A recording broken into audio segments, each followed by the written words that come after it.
Vamos falar agora de economia. O IPCA 15, prévia da inflação oficial, registrou avanço de 0,20% em janeiro. Segundo o IBGE, no acumulado de 12 meses, o IPCA 15 alcançou 4,5%, como a gente vê aqui no telão. Bora ver aqui, observar, olha, janeiro, como eu disse, 0,20%. O que foi que provocou isso? Olha, a alimentação e bebidas, 0,31%, artigos de residência, uma alta de 0,43%, vestuário, 0,28%, alta também, saúde e cuidados pessoais, aumento de 0,81%. Despesas pessoais também houve 0,28% aumento, educação também, pouco mais houve 0,05%, comunicação também um aumento, habitação houve uma queda. Aqui em habitação, 0,26% e transporte também houve uma queda. Vamos agora com a próxima tela aqui para poder a gente ter mais ou menos uma noção da economia, a previsão para 2027. O Ibovespa, no caso, uma alta aí de 1,79%, fechando aí em 181 mil pontos mais, e o dólar houve uma queda, no caso, de 1,41%. Isso foi dado divulgado hoje, 27 de janeiro de 2026. Próxima tela. Olha, a economia, Selic, 15% ao ano, a previsão de 12,25% até o final de 2026, A super quarta, que é a definição dos juros nos Estados Unidos e no Brasil. Nos Estados Unidos há uma média ali, mas uma faixa da taxa de juros de 3,50% para 3,75% ao ano. E o Brasil aposta, portanto, na manutenção dos 15% ao ano. Há uma outra tela agora para a gente ver? Não, né? Não. Olha, para discutir os rumos da economia brasileira e também as escolhas do governo Lula no cenário econômico, nós convidamos aqui a economista Carla Bene, professora da Fundação Getúlio Vargas, e também Ricardo Rodil, analista econômico e líder de mercado de capitais. Senhores, muito boa noite, obrigado pela presença aqui no SBT News. Vou começar com a professora Carla. Professora Carla, esses números que a gente viu agora, mostrando a economia daqui para frente, são sustentáveis, professora? Obrigado pela presença. Boa noite, Leandro. Boa noite, Ricardo. É um prazer estar aqui com vocês. Esses números, eles são muito interessantes porque eles já vêm se mostrando com uma certa estabilidade, principalmente até o crescimento, no caso do PIB, por exemplo, ele tem se dado muito resiliente apesar da taxa de juros. Então, a ideia para esse ano é que a gente consiga fazer uma manutenção do IPCA dentro da meta, mesmo que chegue até 4 e pouco, antes dos 4,5%, e um crescimento que ainda se mantém, apesar da taxa de juros elevada. Então, são números bem interessantes, desemprego, massa salarial. Então, eu acho que esses números são bem interessantes agora para 2026, com todos os desafios aí para frente. Professor Rodil, esses números são sustentáveis, professor? Boa noite, obrigado pela presença. Boa noite, Leandro. Boa noite, Carla e os telespectadores que nos assistem. Logicamente, nós não combinamos nada com a professora Carla, mas eu vou discordar um pouquinho. Estou um pouco mais pessimista, talvez, porque nós estamos entrando num ano eleitoral e já se viu hoje ou ontem, por causa do gasto para todos, que os governos, o federal especialmente, vão continuar despejando dinheiro e alimentando a demanda agregada. O meu problema é que eu não vejo os mesmos incentivos para que a oferta também cresça no mesmo sentido, em inovação, produtividade, etc., o que poderia arrefecer qualquer pressão inflacionária desse aumento da demanda. Então, eu não tenho tanta confiança de que nós possamos ir reduzindo a taxa Selic, o que trabalha também na contramão, porque ao encarecer o crédito, o empresário não investe. Não investindo em inovação e produtividade, continuamos amarrando a oferta e alimentando a demanda. Então, minha impressão é que isto vai alimentar pressões inflacionárias. Até que ponto? Não sei. Eu estou torcendo para que não seja assim, mas eu não tenho muitas esperanças, não. Agora, senhores, falando sobre a política econômica do governo federal, ela é sustentável, professora Carla? Política econômica, bom, aqui a gente pode separar um pouco, porque quando você fala política econômica, você está falando da monetária, da fiscal, da cambial e da de rendas, né? Política econômica é um guarda-chuva com várias hastes, né? Então, dentro da política fiscal, vou pegar um pouco do que foi dito agora, a questão da política fiscal, algumas grandes medidas já foram tomadas, né? Que é a questão da isenção do imposto de renda, para quem ganha até 5 mil, isso daí já foi aprovado. A gente vai começar a sentir, sim, os efeitos agora, durante esse ano, porque literalmente vai sobrar mais dinheiro no bolso das pessoas, então isso vai acabar sendo um movimento expansivo. Outras medidas, por exemplo, como alguns créditos específicos, subsidiados, ou para a parte habitacional, ou para a reforma, também já foram feitos, né? Mas também a gente não pode esquecer que ano eleitoral tudo é possível, né? Então, a gente pode ter aí alguns movimentos expansionistas também nessa área fiscal. A questão da política monetária, ela é uma particularidade, a nossa taxa real de juros, ela é altíssima, ela é a maior do mundo, né? Então, cada vez que você tem uma redução da inflação com a Selic a 15%, você acaba mantendo uma taxa real de juros muito alta, o que é o grande problema da inadimplência, esse é o grande motor da inadimplência, tanto para a pessoa física quanto para as empresas. O custo do crédito no Brasil é elevadíssimo e há uma coisa muito interessante no Brasil, há uma certa resiliência na economia, onde todo mundo se acostumou com esse patamar de taxa de juros, né? Historicamente, até a pandemia, a gente tinha em média uma taxa real. Para quem estiver nos ouvindo aqui, a taxa real é a Selic menos o IPCA. Uma taxa real em torno de 4,5 a 5. Era essa a média, um pouco para cima, um pouco para baixo, já era maior. O que nós estamos observando depois da pandemia, na hora que o Banco Central subiu a Selic de 2 para 13 em 18 meses, a taxa real de juros se mantém em 2 dígitos desde 2022. Então, isso é extremamente danoso para a economia. Então, vamos esperar que esse movimento agora, pelo menos o Banco Central, sinalize uma redução. Então, a monetária, ela tem esse caminho, digamos assim, um pouco mais marcado, né, mais traçado já, e hoje tivemos duas grandes notícias importantes, né, a Bolsa batendo recordes e o dólar fechando a 5,20. Então, são alguns dados aqui interessantes para a gente conversar.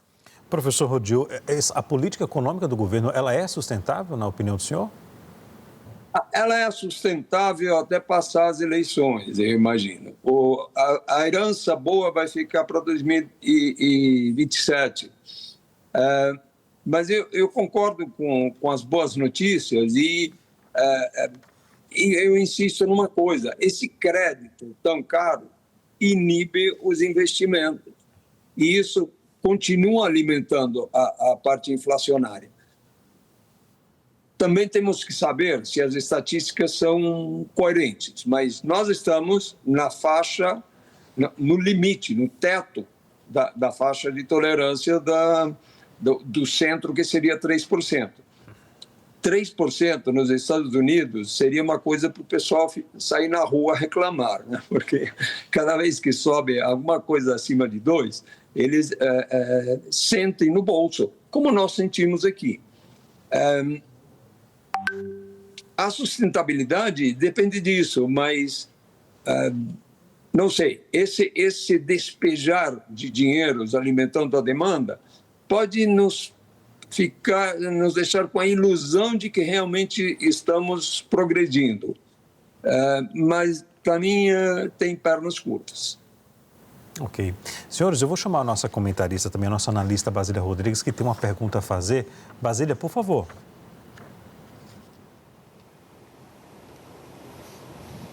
Oi, tudo bem? Muito obrigada pela participação dos senhores aqui no News Noite. A gente está falando de uma taxa que parou de subir, mas não cai, né?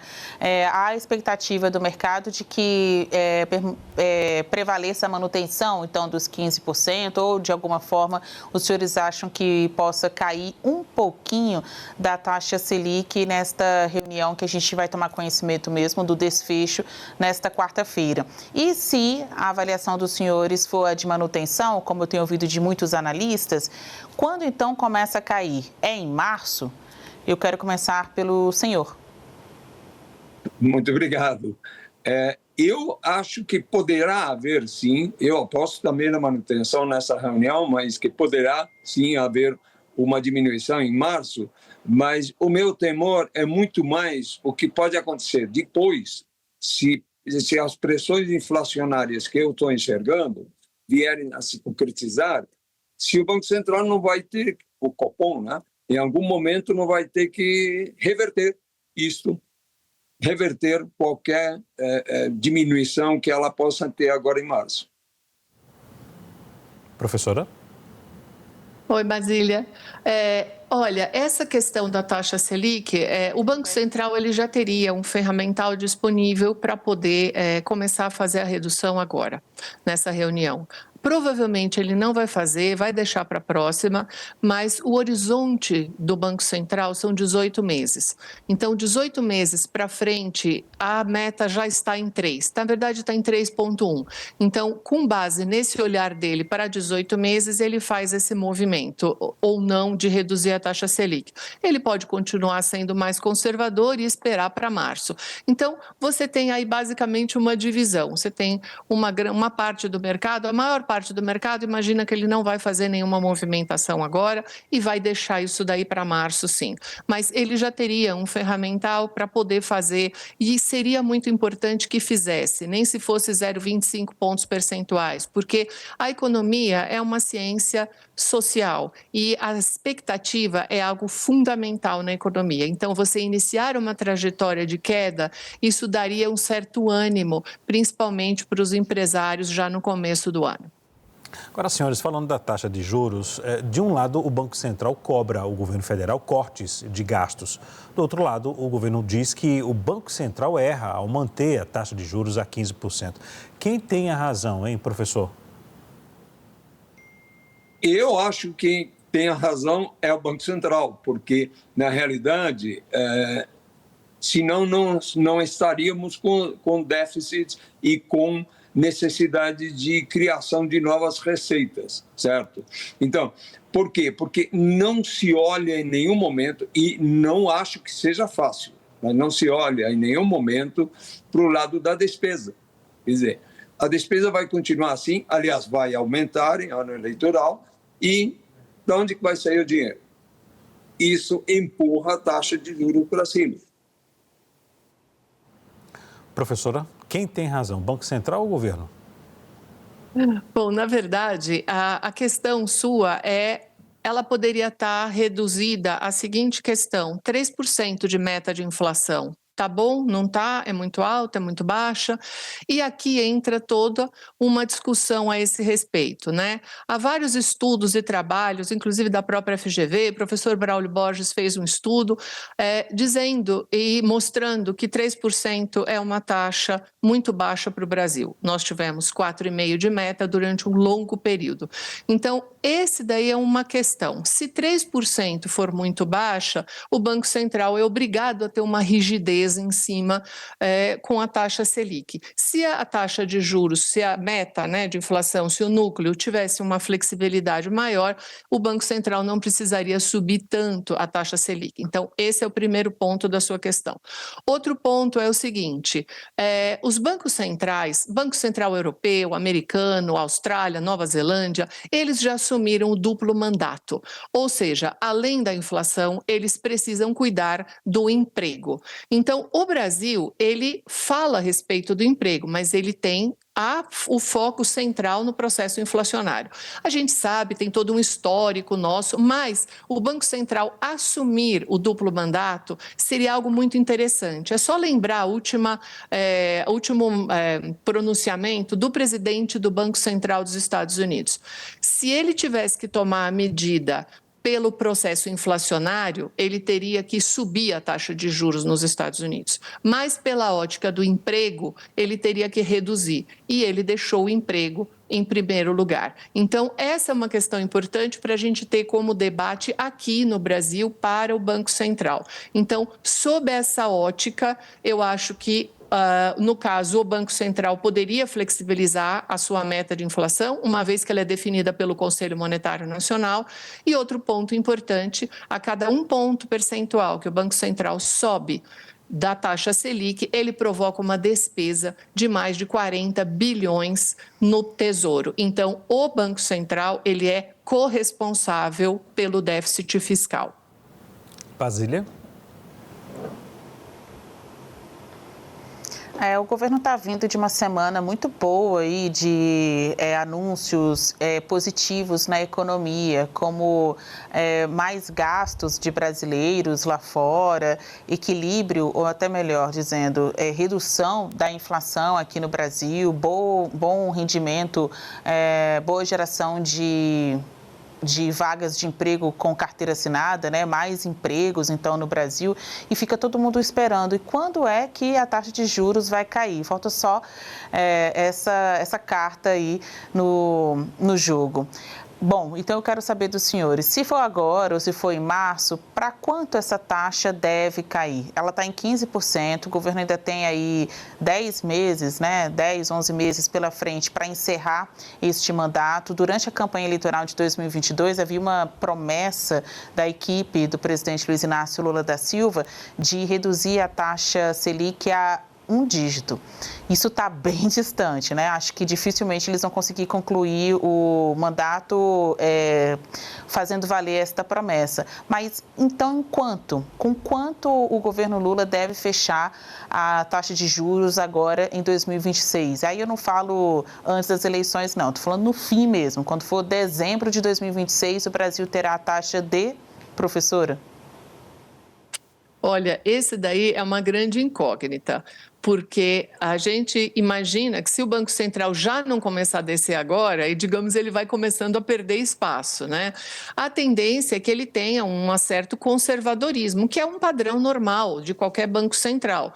Ele não sai por aí reduzindo 1 ponto percentual muito rápido. Então, ele pode começar até a reduzir 0,25, meio no começo, e depois, se ele julgar que pode, ele pode acelerar, digamos assim, para 0,75. Mas para sair de 15 em janeiro, digamos assim, para ele chegar no final do ano a 13, por exemplo, a 12, que é mais ou menos o que o Boletim Focus está colocando, eu acho que aí a gente vai ter um longo caminho aí de reduções sucessivas. Não sei se ele vai fazer isso nessa intensidade pelas reuniões. Professor Rodil, com o senhor? Olha, eu concordo em gênero, número e grau. As apostas do mercado, faz já alguns meses, eram que nós íamos acabar 2026 com uma taxa de 13%, coisa parecida. Agora, não reduzindo agora, amanhã, realmente, como disse a professora Carla, vai perder espaço. E ainda, eu acho que tem outros fatores jogando aí. O primeiro é aquele que eu já alertei, que penso que poderá haver pressões inflacionárias, mas tem outra coisa, o dólar caindo. O dólar caindo implica em que poderemos aumentar importações, certo? Implica também em que poderá ter menos investimento estrangeiro. Por quê? Em princípio, pela situação fiscal, mas também porque cada dólar que o empresário vai colocar aqui vai significar menos reais para comprar máquinas aqui dentro, certo? Então, aí tem jogos de forças que são muito difíceis de a gente conseguir mensurar neste momento. Eu acharia também que possivelmente não chegamos no fim de 2026 com esse 13%. 13,5% pode ser. Além das eleições aqui no Brasil, também há fatores externos, né? O cenário internacional, uma eleição no Congresso lá nos Estados Unidos, tudo isso pode respingar aqui também. Agora, professores, o PIB do Brasil perdeu fôlego em 2025, chegou a 2,7% e só deve acelerar em 2027, segundo a ONU. Qual é o maior entrave do Brasil para o crescimento, hein, professora Carla? Bom, o maior entrave é o custo do capital, né, com a taxa de juros. A política monetária contracionista, que é a subida da taxa de juros, é isso que o Banco Central espera. Quando ele sobe a taxa de juros, ele espera uma diminuição da atividade econômica. Só que a economia brasileira é mais resiliente do que se imagina, o que deixa a política monetária mais lenta. Ela retarda o processo da política monetária. E outra coisa também importante é que a alteração da taxa Selic para combater a inflação, ela não tem o mesmo efeito para todas as causas inflacionárias, né? Nós temos 4 causas, né? Inflação de demanda, de custos, inércia, expectativa, e a Selic ela é mais eficiente para a inflação de demanda. Então, na ótica da demanda, ela acaba diminuindo um pouco essa atividade econômica. Então, o PIB cresce, ele continua crescendo, mas ele vai perdendo intensidade. Então, é exatamente esse o grande motivo que a gente tem aí, ou seja, que a gente não cresceu a mais de 3% no ano passado. E para esse ano, aqui entra um pouco o jogo do que o Ricardo está falando e eu também. Ou seja, em tese, a gente ficaria com um PIB um pouco menor, só que se o Banco Central diminuir a taxa de juros, dependendo da intensidade e mais as políticas expansivas do ano eleitoral, é possível que a gente também consiga aí fechar o final do ano com mais de 2% de crescimento do PIB também. Professor Rodil, qual é o maior entrave do Brasil para o crescimento do PIB? O maior entrave neste momento que eu vejo é a taxa de juros e uma certa desconfiança do investidor estrangeiro quanto à segurança jurídica, por episódios que nós já vimos e que seguramente estão sendo acompanhados. Então, isso deve, no mínimo, atrasar decisões de investimento dos investidores estrangeiros. Os investidores locais, logicamente, o maior problema é o custo do dinheiro, ou seja, a taxa Selic. Lembrando também outra coisa, que mesmo com o crescimento de 3%, a gente não resolve todos os problemas brasileiros e não consegue também melhorar a distribuição da renda, que é um dos pontos em que o Brasil anda mal.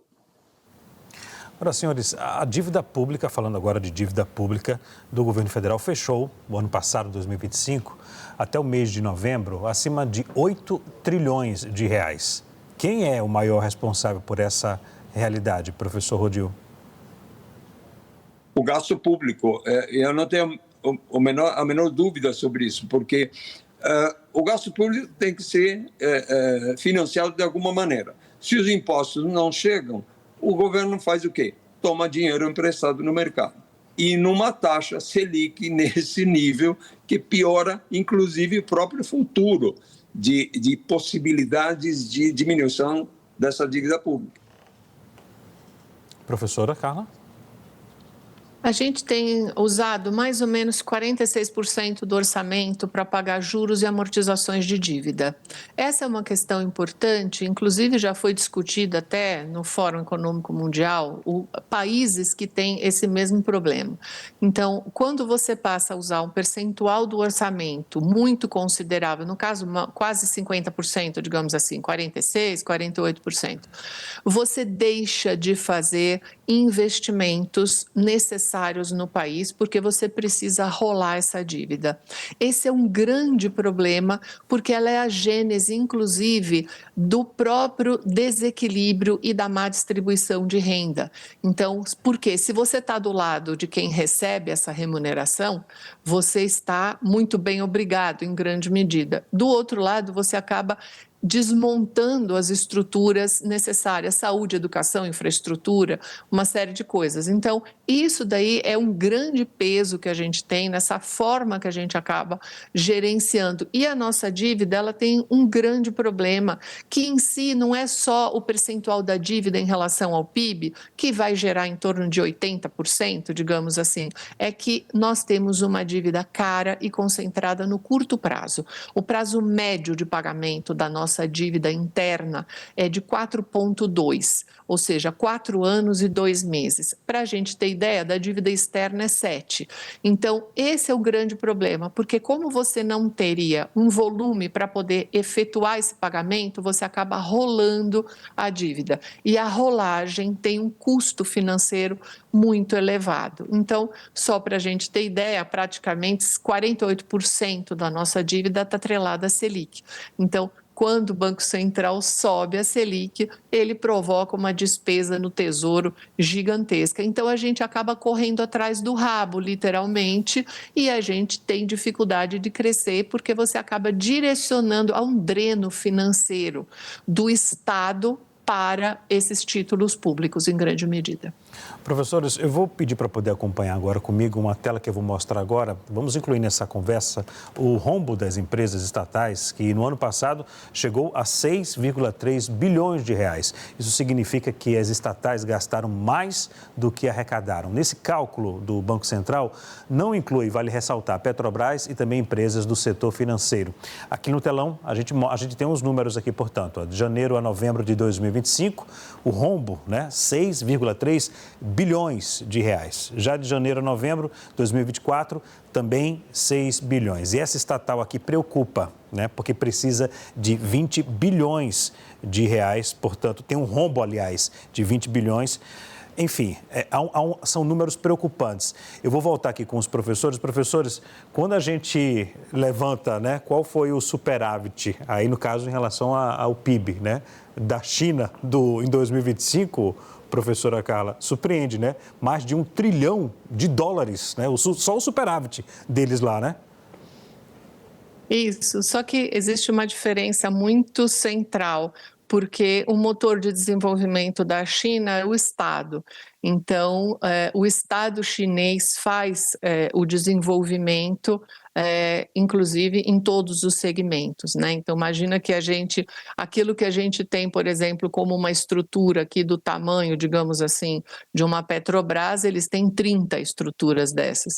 Então, é uma outra forma de pensar lá, a monetária e a fiscal, elas caminham juntas, e é uma estrutura acaba sendo bem diferente da nossa aqui. Agora, professor, qual a consequência desse cenário que a gente viu agora há pouco com os números das estatais, para a economia? Funesta.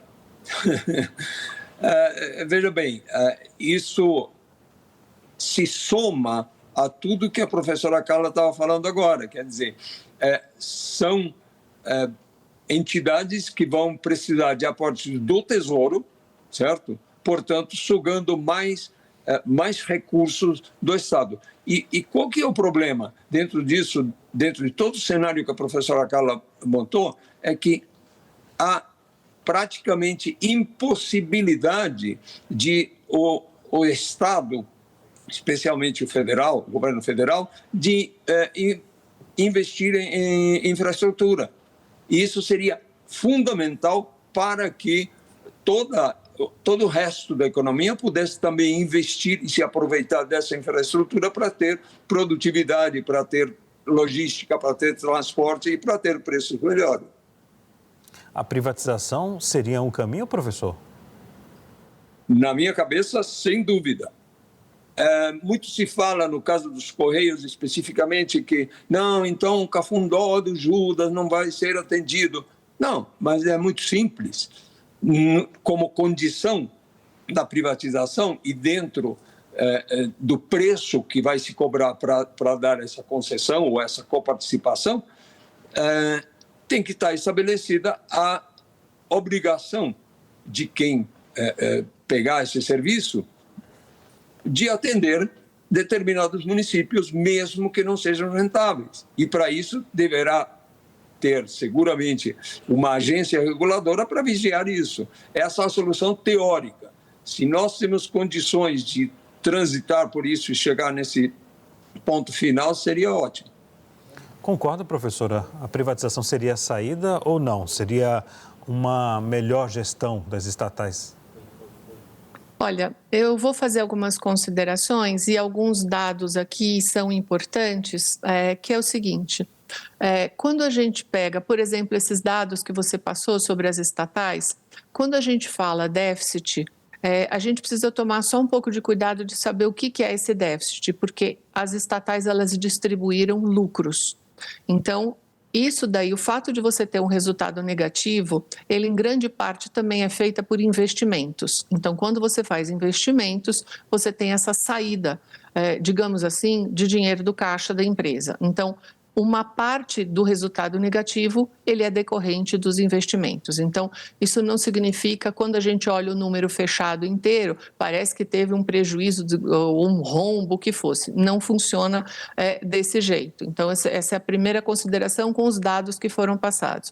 A questão do correio, ela é uma questão muito importante e muito interessante, que é a questão do ponto que o Ricardo falou, que se chama universalização. Então, a gente também precisa entender que esse é um problema que não é do Brasil. Ele é um problema internacional. O sistema de correio americano, ele nos últimos anos já apresenta um déficit aí, um aporte que o próprio Estado teve que fazer de mais de 100 bilhões de dólares. A Inglaterra, a mesma coisa. Então, há que se entender por que um serviço postal tem esse nível de dificuldade. E no caso nosso do Brasil, nós temos outras particularidades, né? A gente, quando pensa no Enem, o correio está envolvido, quando a gente pensa não só no envio de cartas, né? A gente tem vacinação, tem uma série de coisas. Então, a questão dos correios, isso não significa que ele não tenha que ter governança, que não tenha que fazer ajuste, uma série de coisas. Eu estou apenas fatiando um pouco a conversa para a gente pensar aí um pouco a esse respeito. Na seguinte medida, onde a gente não deveria, em alguma medida, trabalhar com um endeusamento ou a demonização, né? Então, todo setor privado é endeusado, até porque, depois da estrutura das americanas, a gente precisa tomar cuidado com isso, e, de uma outra maneira, também, o setor público, a gente não pode endeusar ou demonizar a esse respeito. Então, eu faria essas considerações e tem um material muito interessante que se chama O Futuro é Público. Inclusive, ele foi distribuído no Congresso há alguns anos atrás, mostrando país por país de vários segmentos onde o Estado teve que retomar do setor privado para o público. Alemanha, Estados Unidos, Espanha, setores muito importantes como energia, como água, como telecomunicações, que deixaram o setor privado e voltaram para o setor público. E esse é um vasto material que tem todos os itens, digamos assim, por que isso deu errado. Então, esse é um ponto muito importante para a gente pensar, justamente porque o que a gente quer é uma prestação de serviço boa para a população. Então, por isso que a gente tem que tomar um pouco de cuidado com esses dados e trabalhar com eles um pouco mais. É a mesma coisa que foi feito com a distribuidora da Petrobras. Privatizaram a distribuidora da Petrobras. A Petrobras, nesses últimos anos, já reduziu o preço para as distribuidoras em mais de 27%. Isso não foi repassado, né? As pessoas abastecem o carro delas no posto Petrobras. O posto BR, ele não existe mais, é Vidia Energia, só que eles conseguiram a concessão de ficar com esse nome por mais 10 anos. Então, aquilo que dava lucro, você privatizou. Então, esse daí é outro ponto aqui a se considerar quando a gente for abastecer o carro ali no posto Petrobras. Agora, professor Rodil, o governo federal, para este ano, prevê um aumento na arrecadação. Esse é o caminho para melhorar as contas públicas ou o governo deve cortar os gastos? Eu acho que tem que ser uma combinação dos dois. Neste momento, não dá para você, digamos, dispensar um aumento de arrecadação. Por quê? Porque seria aumentar o buraco. Agora, em nenhum momento se olha para a despesa. Essa é a minha aflição. E é absolutamente necessário olhar para ela. Certo? Professora, sua opinião? Sem dúvida nenhuma, concordo totalmente com o Ricardo. A gente precisa aperfeiçoar a receita, porque a gente já tem uma arrecadação muito robusta. É importante lembrar que essa reforma nossa tributária, ela estava aí esperando, 30 anos. Imagina discutir imposto de valor agregado, isso daí já tem 30 anos nos outros países, a gente está só 30 anos atrasado nisso. Então, esse é um ponto importante, a reforma era algo necessário. Sempre existe aquela reforma ideal e a possível, e o meio é o que dá para aprovar no momento. Então, essa aprovação foi muito relevante, ela vai melhorar a arrecadação, e isso daí também é importante, como disse o Ricardo, a gente não pode abrir mão disso, mas sem dúvida nenhuma nós precisamos de cada vez mais, inclusive, transparência dos gastos. A tecnologia está aí para ajudar, a gente precisa de dados e de transparência. Nós estamos falando de 60 bilhões de emendas parlamentares, quer dizer, chegamos num ápice de algo inacreditável. Para a gente ter uma referência, no governo Dilma, nós tínhamos 4,9 bilhões de emendas. Esse processo foi, assim, uma evolução absurda. Nós estamos com 60 bilhões de emendas parlamentares. E só para pegar um ponto do Ricardo e fazer um complemento, que é fundamental, que ele diz que a gente precisa de investimento em infraestrutura, só no orçamento do ano passado, retiraram 10 bilhões do PAC 3, que é para infraestrutura, para as emendas parlamentares. Então, fica difícil esse processo, não? Uhum. Agora, senhores, deixe-me colocar aqui um questionamento sobre o uso da máquina por parte de parlamentares também. É um ponto aí discutível, porque muitos falam que engessa o orçamento, né? O Poder Executivo fica sem recurso para poder destinar, porque a cada ano o Congresso Nacional vem aumentando os gastos, mas o Brasil usa muito mal o que arrecada, né? Pagamos a maior taxa de imposto que está do mundo, né? E a gente usa muito mal o imposto, porque a gente não tem segurança de qualidade, a gente não tem educação de qualidade, educação pública. É muito raro a gente encontrar escolas que funcionam bem, né? Temos universidades federais com equipes, professores de renome, temos, né, qualidade, no entanto, carece de investimento em pesquisa, carece de equipamentos, né? Então, a gente gasta muito mal o que a gente arrecada. Isso não dá uma impressão, quando o governo, por exemplo, não consegue fechar as contas no final do ano, as contas públicas, e para tentar cobrir ali, prepara um orçamento e aplica mais imposto ainda para a sociedade? Isso não passa uma impressão para o investidor que o país, ao invés de fazer a tarefa de casa, cortar gastos, usar o recurso, o que é arrecadado de maneira mais precisa e mais inteligente para conseguir resultados claros para a sociedade. Isso não passa uma impressão de que, cada ano, quando há um buraco no orçamento, cria-se algo para poder tentar fechar as contas do ano? Isso não passa uma péssima ideia para o investidor, para quem está lá fora? Professora. Bom, aqui eu vou separar só quando você está perguntando o investidor, né? Que tipo de investidor que a gente está falando? Se é investidor do lado real, produtor de bens e serviços, e se é do investidor do lado monetário. O investidor que vem para o mercado financeiro, para ele está ótimo, a gente dá a maior taxa de juros do mundo e isso daí para ele está, digamos assim, tá ótimo, está tudo certo. Agora, por incrível que pareça, nós temos um volume de investimento estrangeiro direto aqui no Brasil forte nesses últimos anos. O Brasil tem recebido muito investimento estrangeiro direto do lado real da economia.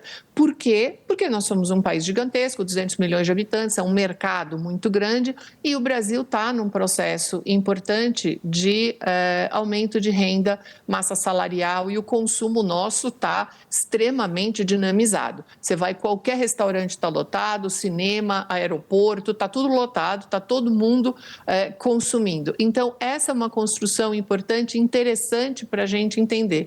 Só um ponto aqui que eu colocaria: depois da pandemia, os países todos saíram da pandemia, digamos assim, com mais dívida, mais inflação e uma elevação muito grande do custo de vida. Então, essa métrica de elevação dos gastos públicos, ela também tem sido repetida nos outros países. Então, não é uma particularidade do Brasil. E a gente também não pode esquecer que o executivo está sempre caminhando com o legislativo. Ele não pode fazer mais despesas do que foram aprovadas no Congresso. Então, o que ele estiver fazendo já foi aprovado previamente no Congresso. Professor? Sem dúvida, isso é absolutamente o retrato nosso. Só que eu acho que eu até vou corrigir uma palavrinha sua, Leandro. Por favor, os senhores entendem mais do que eu. Vai passar a impressão, passa a certeza de que está gastando mal, sabe? E isso inibe realmente o investimento de todos os lados, certo? O investimento estrangeiro, o IED, continua forte realmente, mas acho que poderia ser melhor.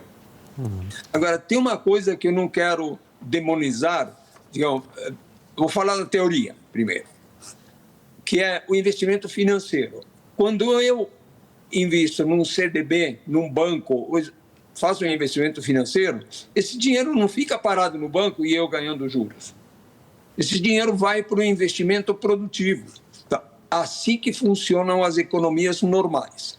Acontece que no Brasil é muito desse dinheiro que vai para financiar o déficit público, que vai em bons do Estado. Então, aí que reside o problema.